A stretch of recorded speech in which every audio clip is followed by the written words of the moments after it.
Hi friends, आज हम राजस्थान की कला और संस्कृति का एक बहुत ही इम्पोर्टेंट टॉपिक का नाम है हमारे राजस्थान की वेशभूषा। मतलब कस्टम्स ऑफ राजस्थान के बारे में काफी डिटेल से चर्चा करेंगे। आप हमारे साथ बने रहिए ताकि आपको इसके बारे में जानकारी प्राप्त हो सके। टॉपिक हमारा राजस्थान की वेशभूषा।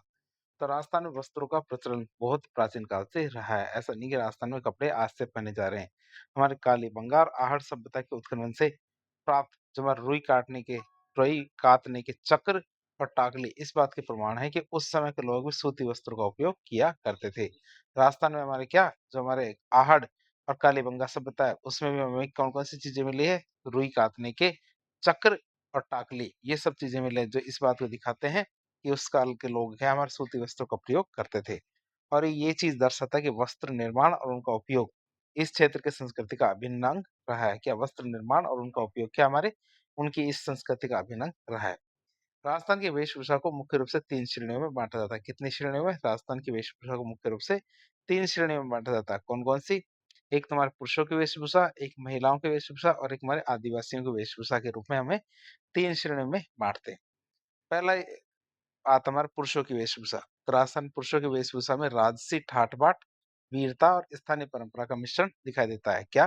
राजस्थान पुरुषों की वेशभूषा में राजसी ठाट-बाट, वीरता और स्थानीय परंपरा का मिश्रण देखने को मिलता है। पुरुषों की वेशभूषा में सबसे नंबर 1 पे आती है हमारी कौन-सी? पगड़ी। पगड़ी की बात करें तो ये पुरुषों के द्वारा सिर पर धारण की जाती है। पगड़ी कहाँ धारण की जाती है? सिर पर धारण की जाने वाली सबसे महत्वपूर्ण वेशभूषा होती है। और इसे हम साफा, पोतिया, पाग, बागा या पेंचा किसी भी नाम से पुकार सकते हैं। क्या-क्या हमारे?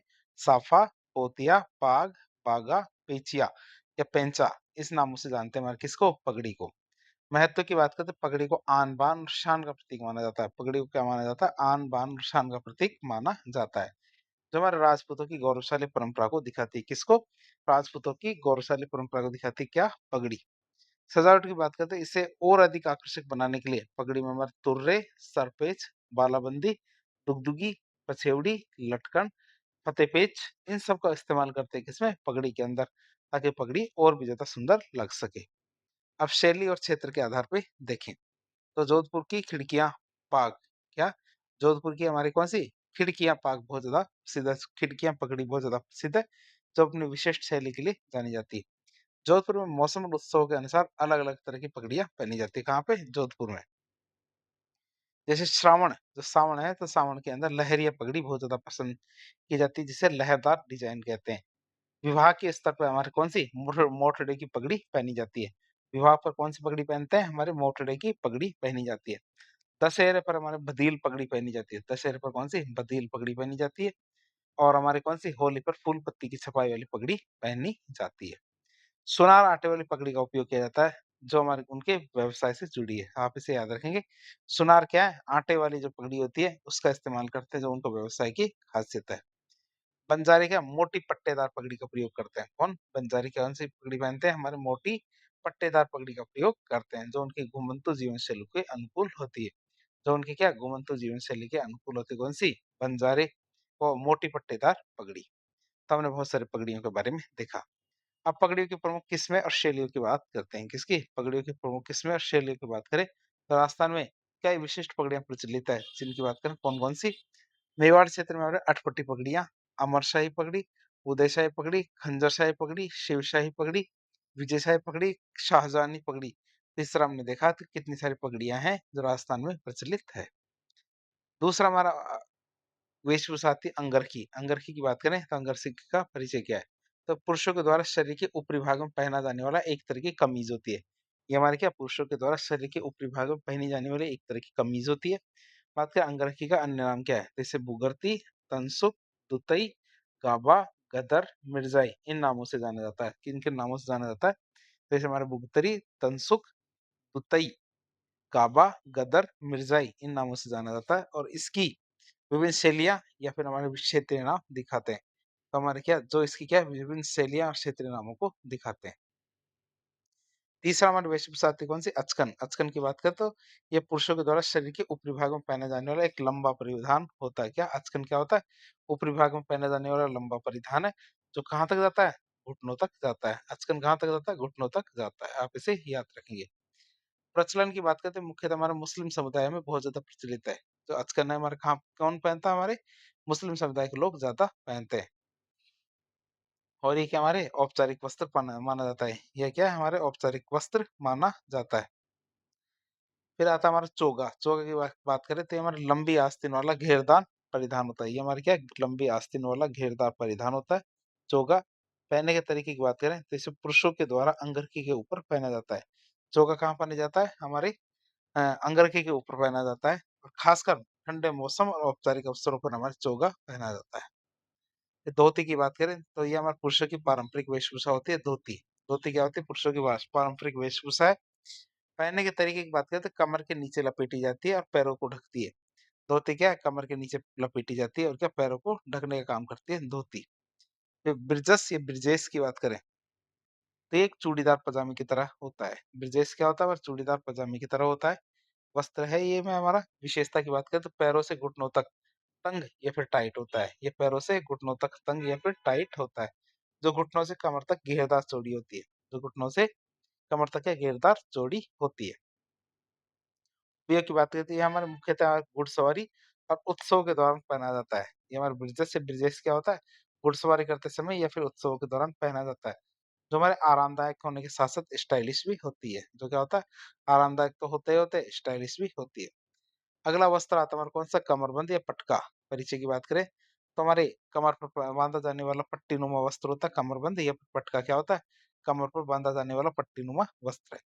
बात करें इसके उपयोग की तो इसमें हमारी तलवार आदि रखी जाती है। कमरबंद या पटका की बात करें तो इसमें तलवार आदि रखी जाती है, जिससे एक कार्यात्मक और सजावटी दोनों तरह का वस्त्र बन जाता है कमरबंद या पटका। फिर आता है पछेवड़ा।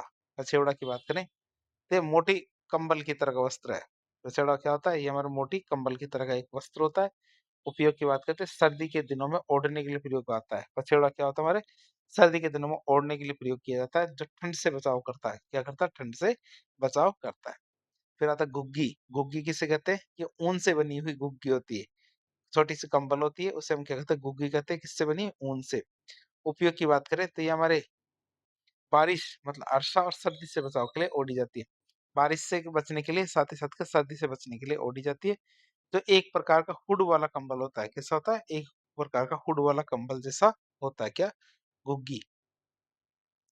फिर आत्म सुख की बात करें तो आत्म सुख किसे कहते हैं? तो ये राजस्थान में पहना जाने वाला एक विशेष प्रकार का वस्त्र होता है। आत्म सुख क्या होता है? राजस्थान में पहना जाने वाला एक विशेष प्रकार का वस्त्र होता है। उपयोग की बात करते हैं मुख्य रूप से तेज सर्दी में ओढ़ा जाता है। क्या? ये हमारे क्या विशेष रूप से तेज सर्दी में पहना जाता है, ओढ़ा जाता है। इसकी तुलना हमारे कश्मीरी फिरन से की जाती है। आत्म सुख की तुलना किससे करते हैं? कश्मीरी फिरन से। जो एक ढीला-ढाला गर्म ओवरगारमेंट होता है। होता है क्या? ओवरगारमेंट और हमारा ढीला-ढाला हमारा ओवरगारमेंट होता है, जिसकी तुलना किससे करते हैं? हमारे कश्मीर के फिरन से। ये तो हमने पुरुषों के वेशभूषा देखी है। अब देखेंगे महिलाओं की वेशभूषा। राजस्थान में महिलाओं की वेशभूषा अपने रंगों, अलंकरणों और विशेष शैलियों के लिए जानी जाती है। राजस्थान में महिलाएँ क्या अलग-अलग तरह के, अलग-अलग रंग के, अलग-अलग शैलियों के कपड़े पहनती है, जो उनका सौंदर्य और संस्कृति को दिखाता है। जैसे महिलाएँ पहनती है ओढ़नी।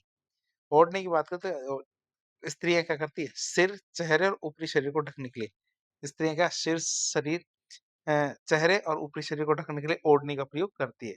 यह राजस्थान की महिलाओं की वेशभूषा का एक अनिवार्य अंग है। ओढ़नी क्या है हमारे राजस्थान की महिलाओं की वेशभूषा का एक अनिवार्य अंग है। बात करें हमारे प्रकार की तो ओढ़नी के कौन-कौन से प्रकार होते हैं। ओढ़नी का एक प्रकार होता है पोमचा। पोमचे की बात करते हैं यह एक विशेष प्रकार की ओढ़नी होती है, जो नवजात शिशु की माँ के लिए उसके मातृ पक्ष की ओर से आता है। पोमचा कौन लेके आता है? हमारे नवजात शिशु की माँ के लिए उसके मातृ पक्ष की ओर से पोमचा आता है। बात करें लड़की के जन्म पर तो लड़की शिशु की माँ गुलाबी पोंचा ओढ़ती है। लड़की के जन्म पे तो शिशु की माँ क्या है? गुलाबी पोंचा ओढ़ती है। लड़के के जन्म की बात करें तो शिशु की माँ पीला पोंचा ओढ़ती है लड़के के जन्म पे। और हमारी खुशी और शुभकामना का प्रतीक है कौन-सा? पीला पोंचा। फिर लहरी की बात करें तो लहरी का श्रावण मास में तीज का विशेष रूप से पहना जाता है।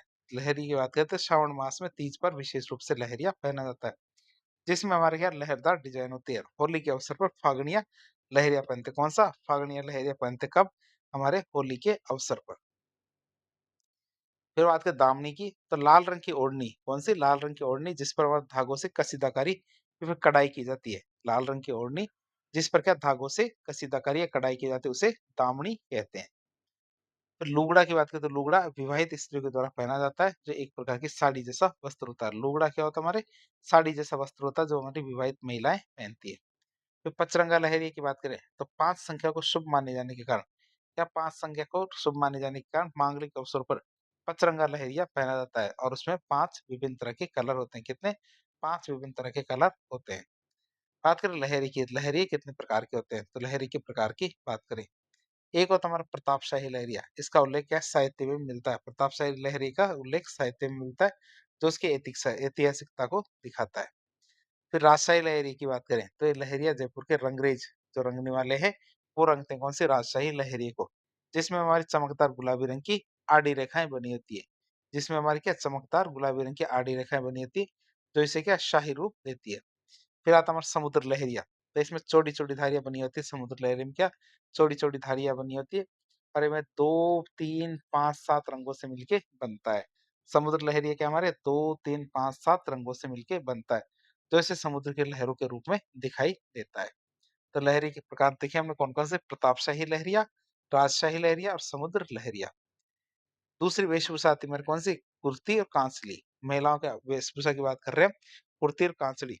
कांचड़ी क्या होती है? यह आस्तीन मतलब भाव वाला एक आंतरिक वस्त्र होता है।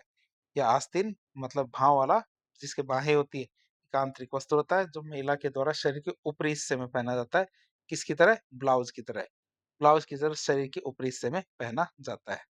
फिर बात करें कुर्ती की, तो कुर्ती क्या होता है? कुर्ती बिना बाह के ब्लाउज की तरह का एक वस्त्र होता है जिसे बाहें नहीं होती। तो बिना बाह के ब्लाउज की तरह का एक वस्त्र होता है जो कांचड़ी के ऊपर पहना जाता है। और ये महिलाओं के शरीर को गर्दन से कमर तक ढकने का काम करता है। कौन? कुर्ती। और ये एक ढीला-ढाला ऊपरी वस्त्र होता है। कुर्ती क्या होता है? एक ढीला-ढाला ऊपरी वस्त्र होता है। फिर तिलका की बात करें तो ये मुस्लिम स्त्रियों का पहनावा होता है तिलका, जो एक विशिष्ट शैली का ऊपरी वस्त्र होता है। कौन सा? तिलका क्या होता है? एक विशिष्ट शैली का ऊपरी वस्त्र होता है। फिर दामड़ी की बात करें, दामड़ी क्या होता है? तो मारवाड़ की स्त्रियां लाल रंग के धागों की, क्या मारवाड़ की स्त्रियां लाल रंग के धागों की कसीदाकारी की हुई ओढ़नी पहनती है, जिसे दामड़ी कहते हैं। क्या? एक लाल रंग की धागों की कसीदाकारी की हुई ओढ़नी पहनते हैं जिसे दामड़ी कहते हैं।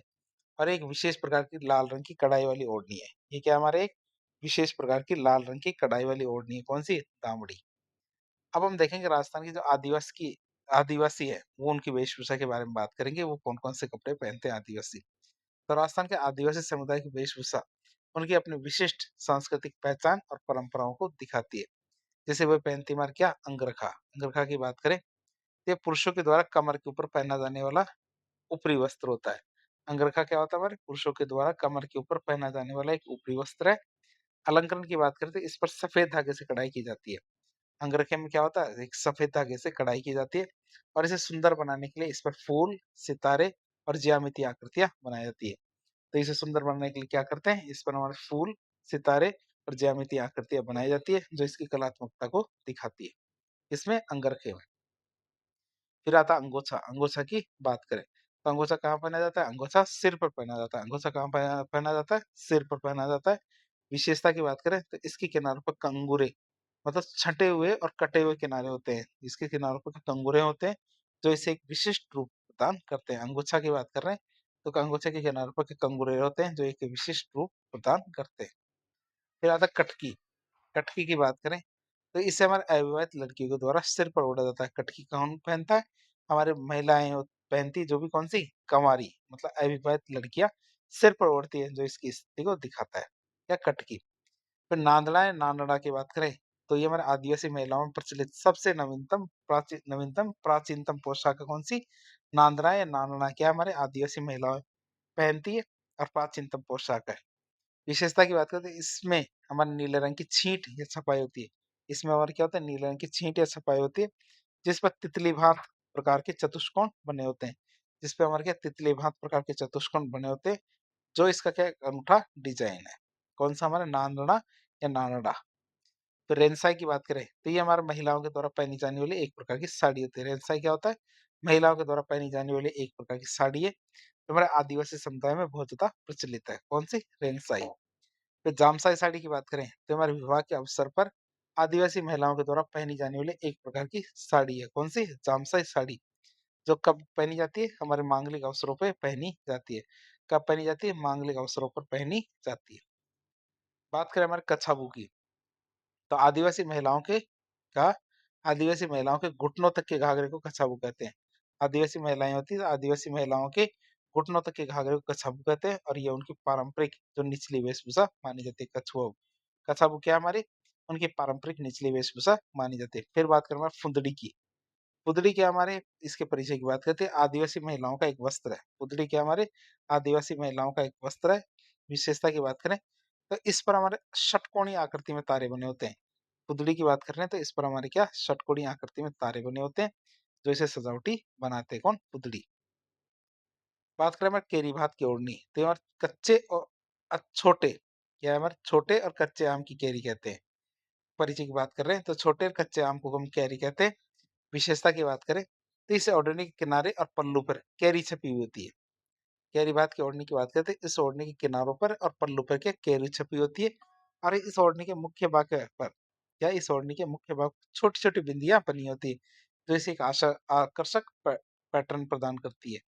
तो बात करें कैरी भात की ओढ़नी की, तो इस ओढ़नी के किनारों पर या फिर पल्लू पर कैरी मतलब कच्चे और छोटे आम होते हैं, उन जिन्हें कैरी कहते हैं, वो छपी हुई होती है। इस ओढ़नी के मुख्य भाग पर छोटी छोटी बिंदियां बनी होती है, जो इसे आकर्षक पैटर्न प्रदान करती है।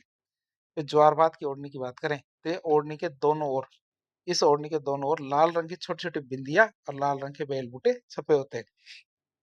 तो इस ओढ़नी के दोनों ओर लाल रंग की छोटी छोटी बिंदियां होती है और लाल रंग के बेल बूटे छपे होते हैं, जो इसे क्या एक जीवंत रूप प्रदान करते हैं। किसमें? ज्वार भात की ओढ़नी में। फिर बात करें ताराबाद की ओढ़नी, तो ये हमारे क्या लाल रंग की ओढ़नी होती है। ताराबाद की ओढ़नी क्या होती है? लाल रंग की ओढ़नी होती है, जिसकी जमीन या पृष्ठभूमि क्या होती है? भूरे रंग की होती है। जिसकी जमीन या पृष्ठभूमि किस रंग की होती है? भूरे रंग की होती है।